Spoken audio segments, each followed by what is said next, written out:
Welcome to Alter Your Algorithm, a podcast where we talk about what we focus on and how we can make sure it's Jesus. I'm Jackson. I'm Tyler. Thank you for joining us this week. It is good to have everybody. I think we're good. Can you hear Tyler say something again?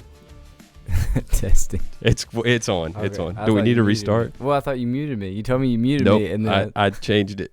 Do we want to restart? No, I said it. Keep it. We're good. I'd say we leave it. It'll be okay. We're not professionals. We are ministers and teachers, and so this is part of it. We're so glad that you're joining us this week on Alter Your Algorithm. We are excited about today. We're talking about one of my favorite things, which is creativity.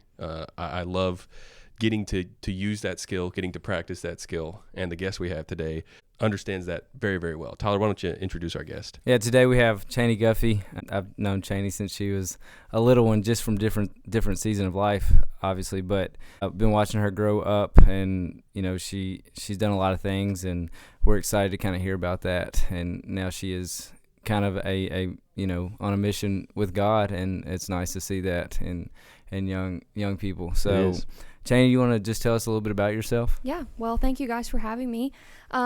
Chaney as a person, there's a lot to say. I would say maybe just breaking myself down into a few different parts or pieces might be a little bit simpler.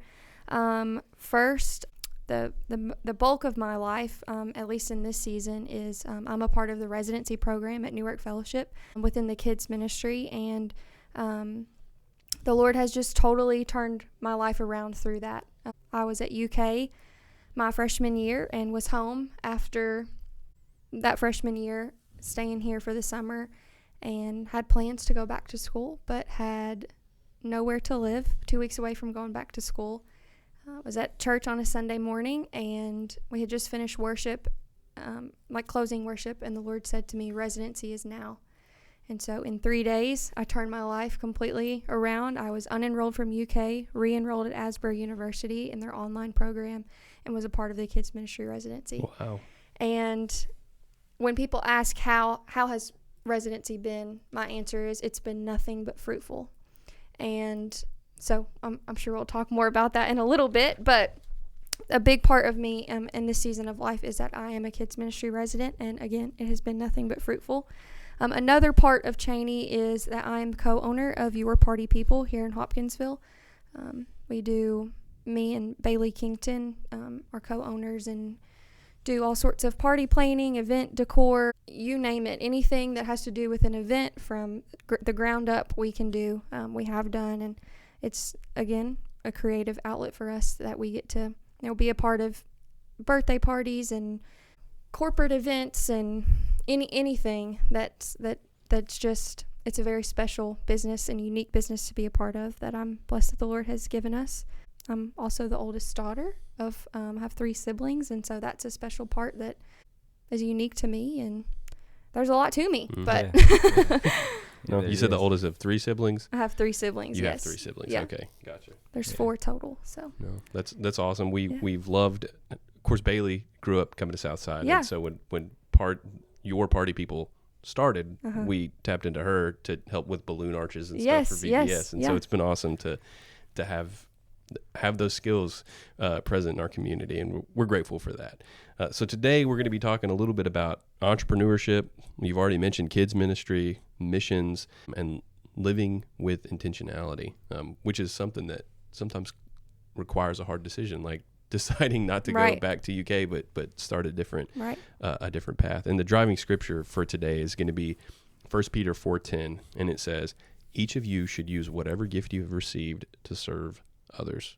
And I look at the 2 other people sitting across the table from me, and that's what I see. I see Tyler, who has a passion to help kids, whether it's through coaching or being a principal at school, and he does that. He uses his skills to serve others. And Chaney, I see that in you, and maybe that's something you're just now discovering or putting into practice, but it's awesome to see, especially in this community. Yeah, I don't think you could look at Chaney and be like, oh, there's a boring person. There's a lot there to unpeel. So hopefully we can do that today. For sure. And we're excited about that conversation. So how did you first discover your passion for entrepreneurship? My parents said from the very beginning that I was looking for ways to make money. I don't necessarily remember all of that, but I was interested in, having a lemonade stand and doing chores around the house to earn money. And so I think that's just something that the Lord has weaved into me and built into me when he created me, that I love being busy. I love serving. I really enjoy working and just having my hands in something. And so being able to use that drive and that passion to work and to use my body and the gifts that God has given me and do that and be able to make money, I think is even cool too. Not that I'm necessarily in it for the money. Mm-hmm. I wouldn't say that. I'm not in it to make a living off of, but it's more than anything, I think entrepreneurship for me is using the skills that the Lord has given me, using what he has gifted me with to serve others. And I think, we just mentioned that in 1 Peter 4:10, like the gifts that God has given you, he's given you them for a reason, and all of us have different gifts. And so for us to shy away from tapping into those gifts and not pouring them out for other people limits what God can do. Absolutely. So tell us, you started making money with your party people, which is an awesome thing to do. How did that start? How did your party people start? So when was this? Maybe the summer of my junior year, I believe, senior year. I attended the Governor's School for Entrepreneurs at Northern Kentucky University, and I was there for 3 weeks and really got to dive into what entrepreneurship from a business, as a job, from a business standpoint, building a business or solving a problem from the ground up really looks like, and loved every minute of it. But while I was there, I really feel like the Lord just kind of sent to me an ordained moment where your party people came to life. We had a break time, and I was scrolling on TikTok, and I saw a video of a tent sleepover party, like glamping party that someone had set up, and Bailey came to mind instantly. And we went to school together, but we were in elementary school, but we were now at separate schools, and had mutual friends at this point, but didn't really see each other very often. And so I was kind of confused as why do I feel like this is something that I need to do with Bailey. And we were in leadership together in an organization that we were a part of, and I think that being in leadership together, working alongside each other, and again, just having that ordained moment from the Lord where it was like, do you want to do this? And she's like, yeah, let's do it. And so it started out as, having and being able to rent out these tents and set up tent parties for different individuals, and it just blossomed into something so much more. And I think a big part of that is because we were obedient. And whether we saw it as a God moment or not from the beginning, because we were obedient and followed that tug on our heart, that it turned into something so much more. Yeah, starting something new can be scary. For sure. Not knowing if this is going to work, is this just a fad, is just a phase, but doesn't seem like that. That's just awesome. Well, it's awesome. This is juniors and seniors in high school. And it's successful, Right. But part of it is because of you slowly grew into it. You didn't bite off more than you could chew, but you were willing to take those steps. And I think you guys have expanded, and it comes back to that creativity side and things of that nature. But it's kind of cool. Like, that's a great idea. And, the fear of there's a parable that comes to mind, the parable of the guy who gave the talents to his servants. And we've talked about this one on the podcast, because we've talked about people who have not been afraid to use their talents. But there's the guy who had 5 talents and he doubled them. There's the guy who had 2 talents and he doubled them. And then there was the guy who had 1 talent and he didn't do anything with it. And when the master came back, he was mad at the one that didn't do anything. So regardless if you've got 5 talents, if you've got 2 talents, if you've got 1 talent, don't be afraid to use it. Right. Go ahead and give it a shot. The worst that can happen is it doesn't work out and you get another talent. Yeah, right. And I feel like it's one of those things where if somebody came to you and like, hey, we have this idea, you're like, hey, we can make it happen. Right. That's kind of what I've seen, and it's kind of neat. So how has running a business shaped your perspective on ministry and serving others? Ooh, that's a good question. I think just being able to work with so many different people, being able to bring so many different ideas to life and reasons for celebrating to life has allowed me to see just the depth of people in who they are, not only for what they're celebrating, but who they are as a person. And taking that into ministry and serving other people has been so helpful in just knowing, like, the way that I'm doing things doesn't have to be the only way.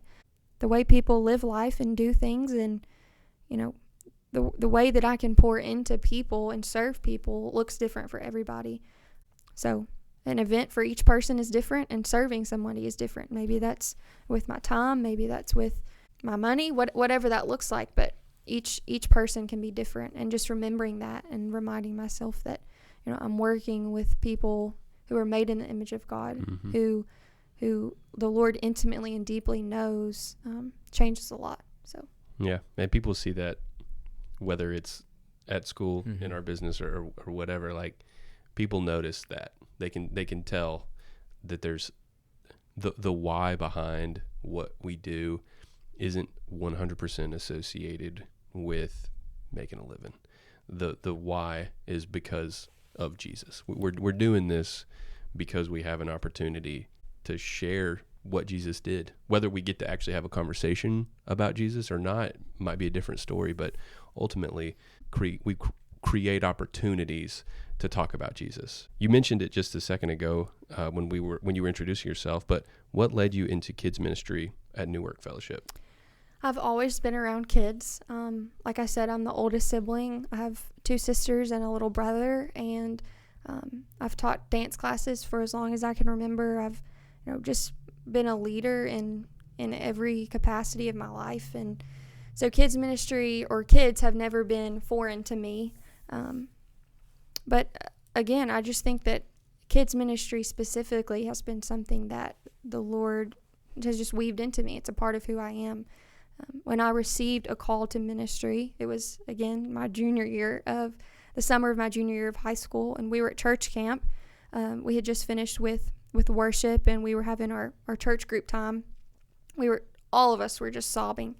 And we sit in this classroom, and I'm looking around and just feel like I'm floating. And I just knew in that moment the Lord spoke to me, and I turned to the chaperone next to me. I said, "This is what I'm supposed to do." They said, "Well, what do you mean?" I said, "I don't know, but I know that Jesus is in this room, and there are kids in this room." Mm-hmm. And ever since then, I didn't know what that looked like, but I knew that there was a calling on my life, and that it was important. And so ever since then, I've, you know, just started with even serving in the kids ministry, and been a part of it in that way. And it's just grown into now working with kids every day and pouring into them and getting to tell them about the most important thing they'll ever know. Absolutely. I think it's pretty awesome what New Work does. I'm friends with Evan, and I talked to him a little bit about internships and stuff like that, and like what the residency program is at New Work Fellowship.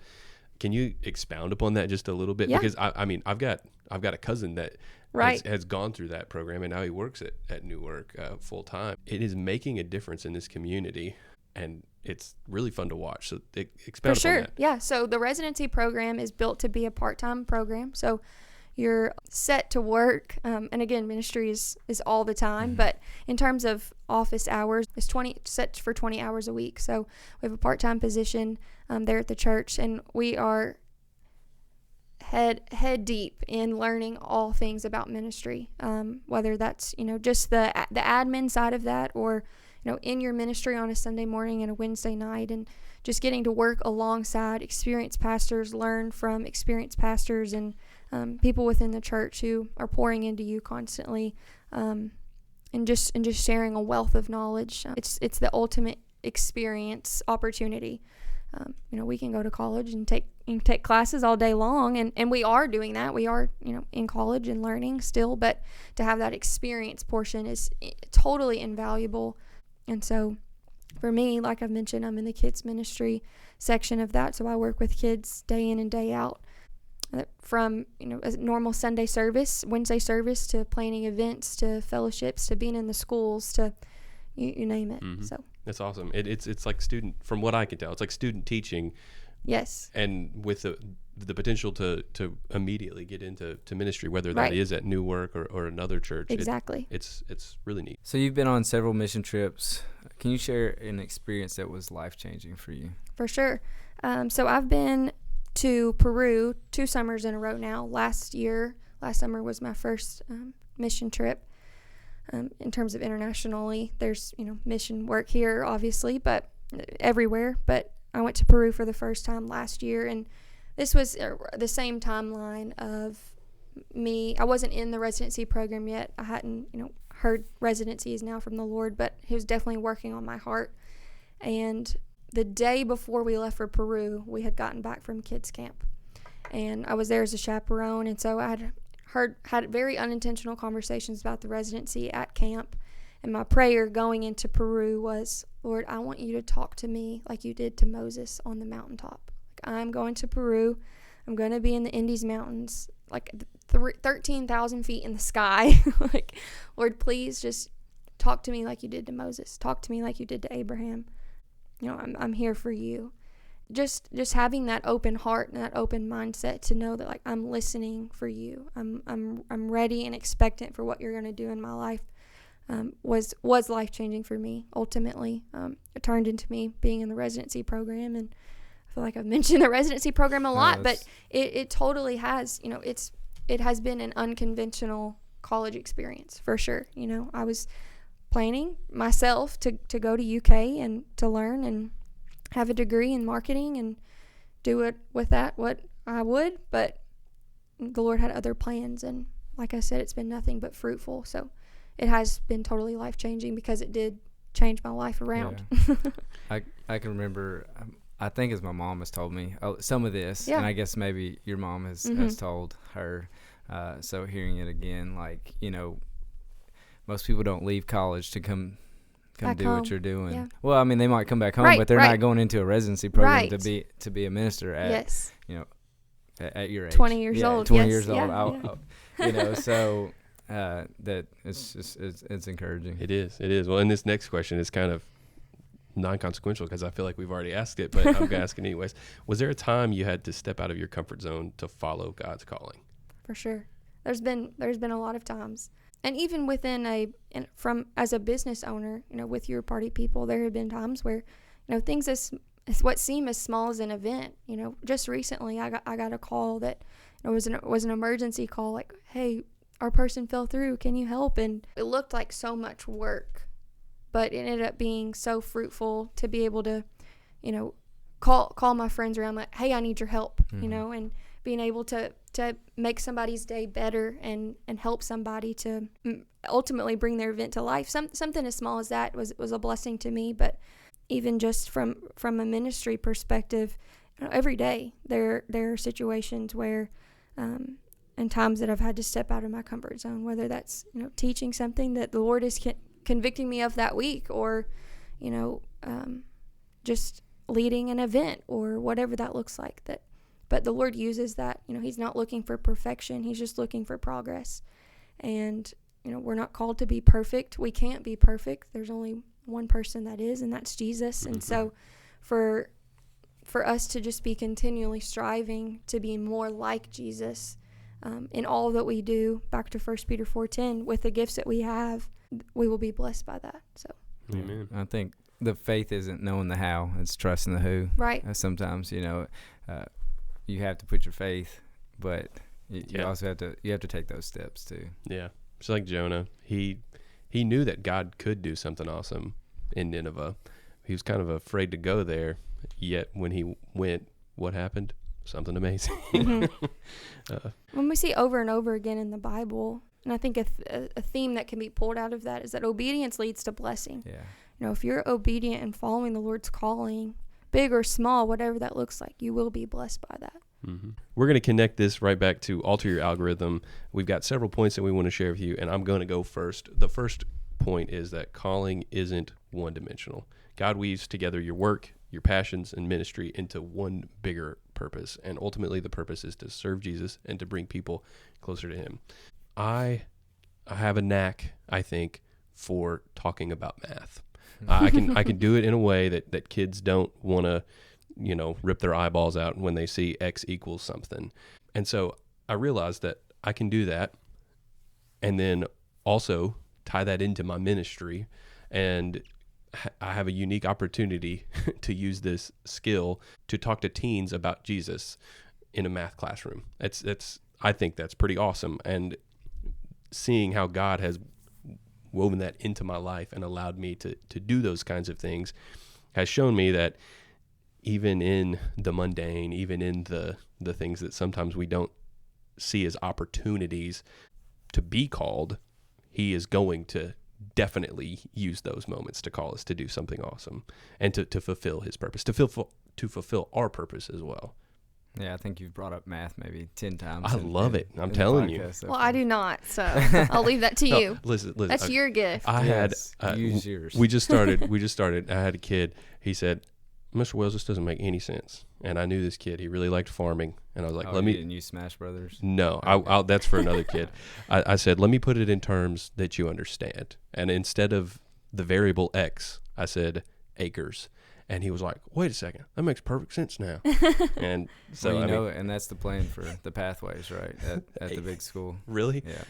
Yeah. Acres instead of X. Well, their math will be for them. Really? Like, I love that's that. awesome. I the love agriculture so pathway will be for them, or if it's in the nursing program, it'll be relative to their interest. That's is awesome. the idea. I think that's awesome. The second one here is don't put God in a box. There's no ceiling for God. There's no restrictions. There's no parameters. He can do all things. So don't put him in a box. Whether that's in your business, and Jackson just talked about intertwining. Our passion can be intertwined, but God can use your business. He can use your creativity. He can use your platform. Everyone has a different platform. Just don't put God in a box. Yeah, you said it. He can do all things. We sometimes convince ourselves, we make plans that are so small, and God is saying, get out of the box. Right. Like, come with me. Like, we're trying to go to Peru and do something. Yeah. You're hiding in a box. Come on, let's go. Let's go do some earth-changing things. He wants us to be like Jesus, and so Jesus did awesome things that we can do too because we serve the same God. Right. Yeah. We talked about comfort zones, and we have to get out of those. Yeah. And that's the box. Get out of that box. Get out of your comfort zone. Absolutely. The third point is that creativity opens doors. A business or kids ministry idea can become a bridge to faith and relationship. All right, so another one of my nerdy passions, I guess, would be 3D printing.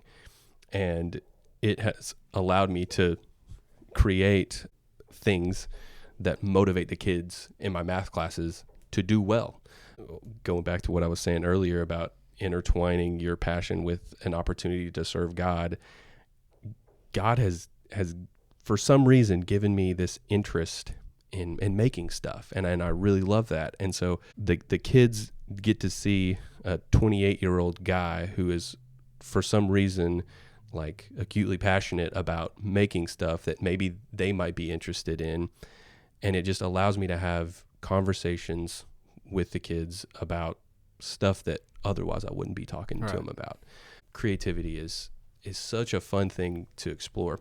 And then another thing about creativity that I think a lot of people don't think, I think a lot of people are like, I'm not creative. They just are convinced that they're not creative. And I would be willing to say that is not true. It's just you haven't found what you're creative about. Right. And so I don't know what else to say about that other than that you can find things to be creative about, and it comes back to figuring out what your talent is and using it. I've always heard that if you ask the Lord, like, what have you, show me what you have, show me what you've instilled in me. The thing that comes to your mind over and over is likely the talent that he's given you or the thing that he wants you to do. But the last point we have is that mission is everywhere. It's not just overseas. We talked about Peru. It's every customer. It's every coworker. It's every person you see in the grocery store, or child that you interact with. It's a part of your mission field. I've heard the saying before. They may not read the Bible, but they may see the Bible through you and in you. And I think that that's so important.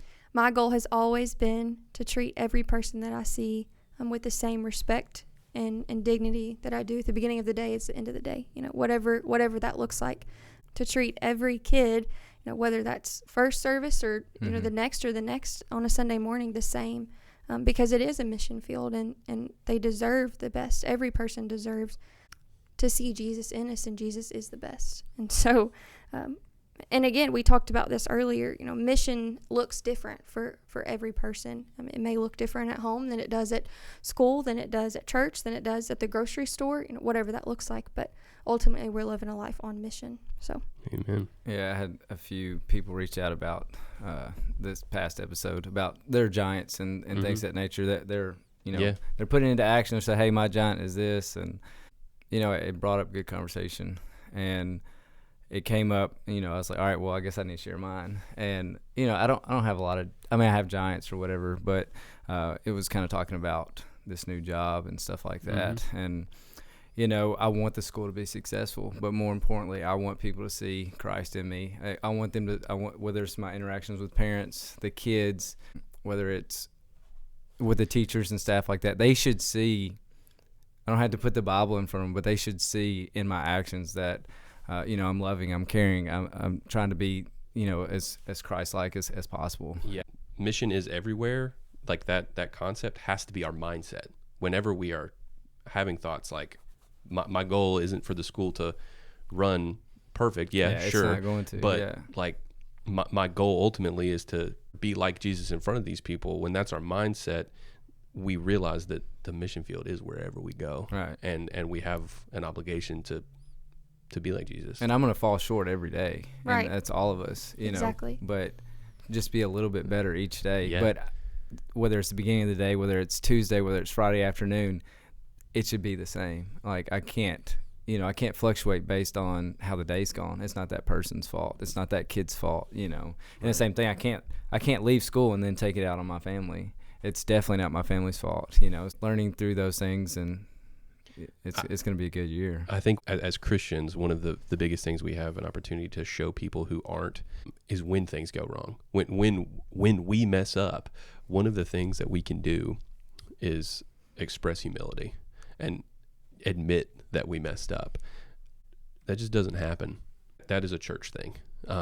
People admit that they're wrong all the times, but then they try and cover it up or whatever. One of the coolest things we can do as a Christian is admit that, hey, we messed up, but I've got a Father who forgives me, and I'm going to try and do better next time. That's pretty awesome. It's pretty unique. And a lot of people respond to that because forgiveness and do-overs sometimes are not granted, but with Jesus, they are. And man, are they sweet. So we're going to lead into our practical takeaways and how we can apply this to our daily and our weekly life. The first one we have here is commit your gifts to God. Your gifts, not others' gifts. We all have our gifts. We all have our talents. The difference between talent and calling is a lot of times is who gets that glory. If we're talking, hey, look at me, that's not what it's about. How are you using your talents? Is it for God's glory, or is it for yours? Pray over your business ideas, your ministry plans. We have to go to prayer.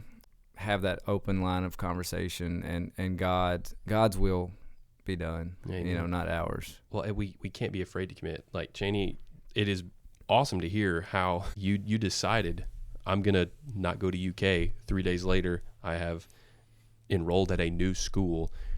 Like the commitment was like hard and fast and all in. We can't be afraid to commit. Once we do commit, like just go ahead and go all in on that decision. If you're being obedient and you're following what God is asking for you to do, what bad's going to come out of it? Well, and I've had to remember so many times, like, the Lord, you've given me this idea, like, or this plan, this, revelation, whatever it is. Like, why would you not provide? Mm-hmm. You've laid this out for me. This is a big deal. Like, if you've got this big idea, why would I think that you don't have the small things in it?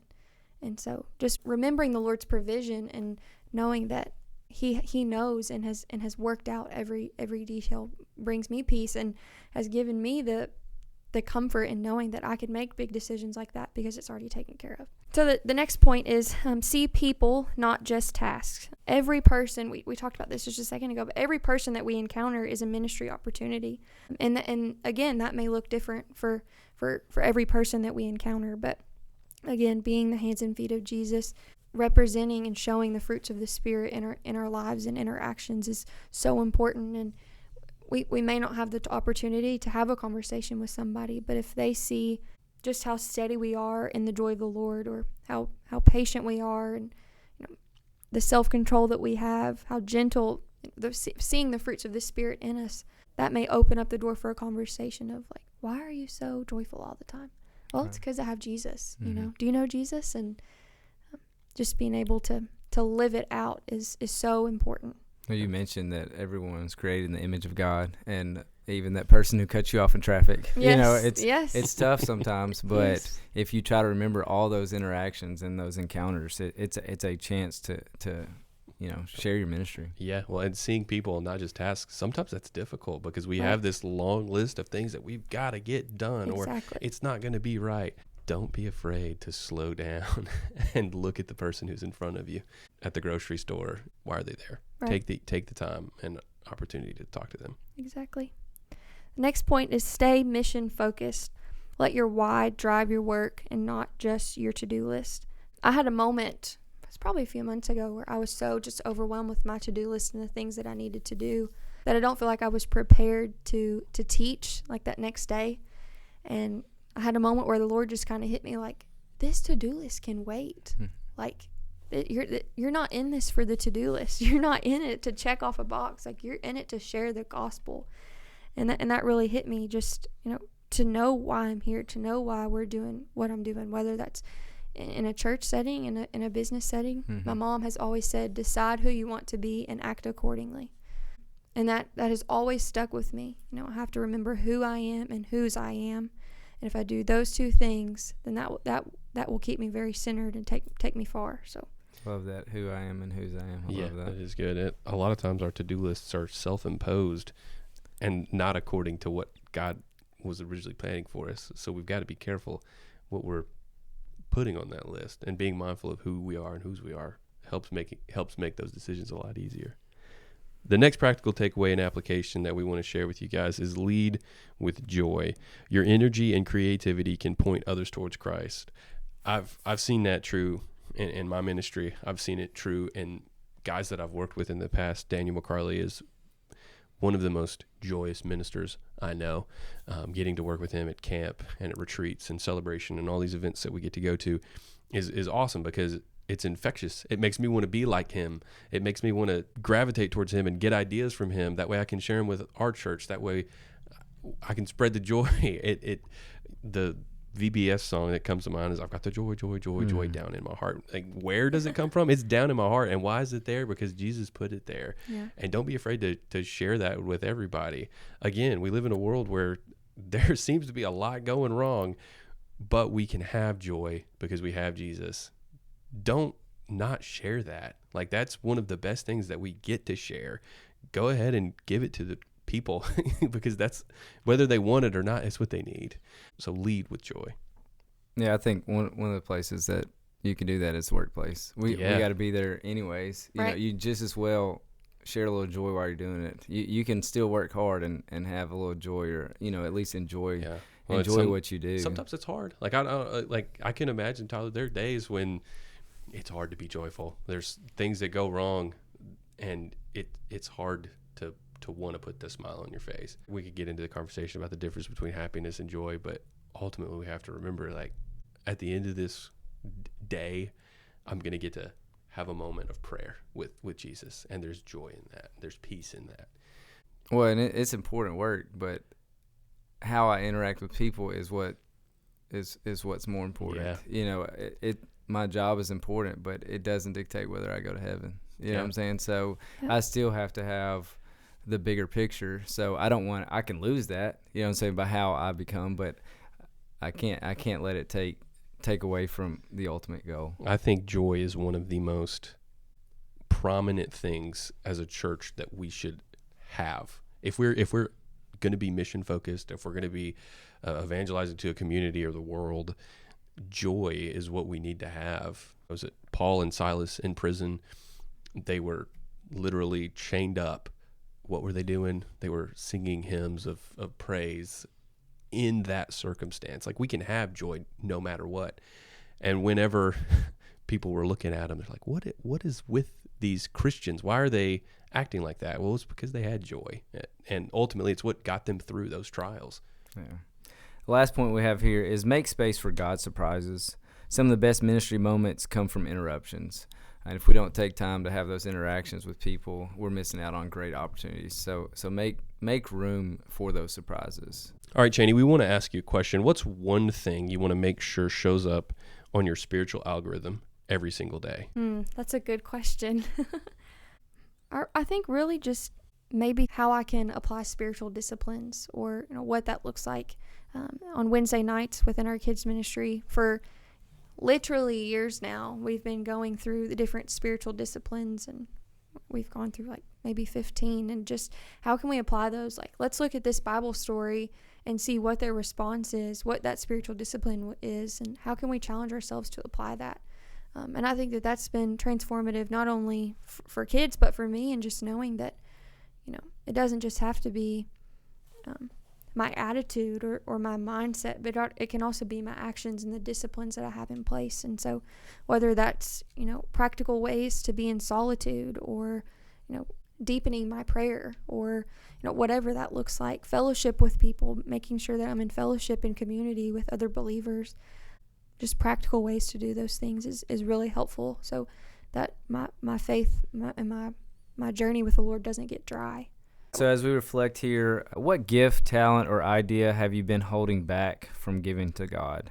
So think about that this week. Think about how you can use one of your gifts this week in a way to bless someone else that points them to Christ. Chaney, I've been really encouraged by our conversation today. I know Jackson can plug into. Is there anything that you would like to leave our listeners with? I would just say, don't be afraid of the Lord's provision. We've talked about several instances and times where I just had to say yes, and that yes, that obedience led to blessing in so many different areas, and within my business and within my role as a resident, and even as a daughter, as a sibling, just saying yes and understanding that the Lord has a plan, that He can do abundantly more than I could ever ask, think, or imagine. Ephesians 3:23. That knowing that and holding on to that promise does just what Ephesians 3:23 says. It brings so much more than I could ever conjure up. So that's awesome. I really appreciate you being on this episode. I hope it's encouraging for all of our listeners having this conversation with Chaney, somebody who's young but is willing to do the Lord's work. It makes me excited for the future of the church, and the influence that she has on a lot of people is awesome. I'm going to close with the prayer, and then the episode will be yours. God, we thank you so much for today. We're so thankful for your word, your wisdom, your provision, your guidance. Father, help us to lead with joy, to focus on what you want us to do for your will. Help us to commit fully and not be afraid of missing out on something, because, God, we know that we can be blessed in whatever it is you're calling us to do. Father, help us to think about the future of the church and what we can do to serve. We're thankful for Jesus, his example, his seemingly reckless abandon to serve you. Help us to have that servant attitude. It's in Jesus' name we pray. Amen. Amen. Thanks for tuning in to another episode of Alter Your Algorithm. We hope you found inspiration for your journey today. If you have questions, thoughts, or want to connect, reach out to us at alterpod@gmail.com, or you can search for us on Facebook at Alter Your Algorithm. Remember, alter is spelled ALTAR. Until next time, stay focused, stay faithful, and keep altering your algorithm.